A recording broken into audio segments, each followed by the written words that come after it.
There is a cosmic intelligence that is in all things and through all things. This is the one real substance. From it all things proceed. It is intelligent substance or mind stuff. It is God. Where there is no substance, there can be no intelligence, for where there is no substance, there is nothing. Where there is thought, there must be a substance which thinks. Thought cannot be a function, for function is motion, and it is inconceivable that mere motion should think. Thought cannot be vibration, for vibration is motion, and that motion should be intelligent is not thinkable. Motion is nothing but the moving of substance. If there be intelligence shown, it must be in the substance and not in the motion. Thought cannot be the result of motions in the brain. If thought is in the brain, it must be in the brain's substance and not in the motions which brain substance makes. But thought is not in the brain substance, for brain substance, without life, is quite unintelligent and dead.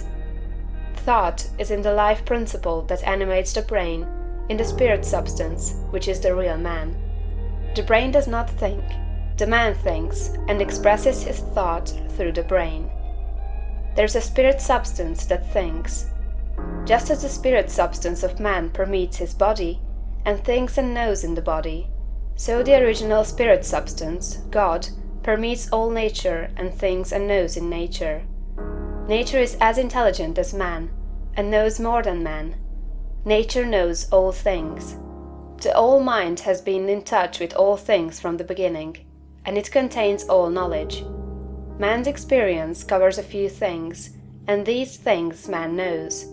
But God's experience covers all the things that have happened since the creation, from the wreck of a planet or the passing of a comet to the fall of a sparrow.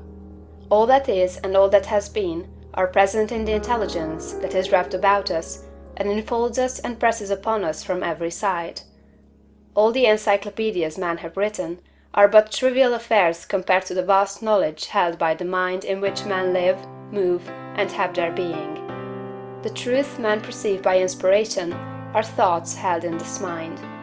If they were not thoughts, man could not perceive them, for they would have no existence, and they could not exist as thoughts unless there is a mind for them to exist in, and the mind can be nothing else than a substance which thinks.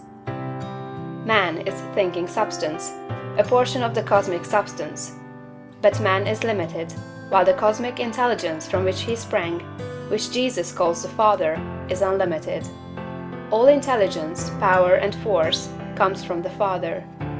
Jesus recognized this and stated it very plainly. Over and over again, he ascribed all his wisdom and power to his unity with the Father, and to his perceiving the thoughts of God. My Father and I are one.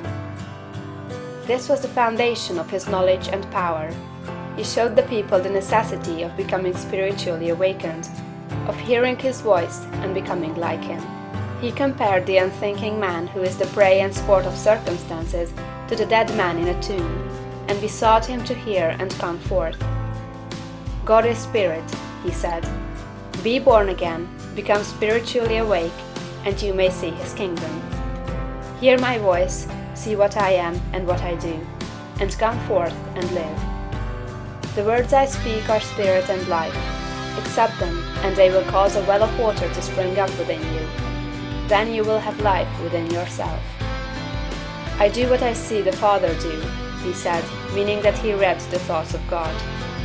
The Father shows all things to the Son. If any man has the will to do the will of God, he shall know truth. My teaching is not my own, but his that sent me. You shall know the truth, and the truth shall make you free.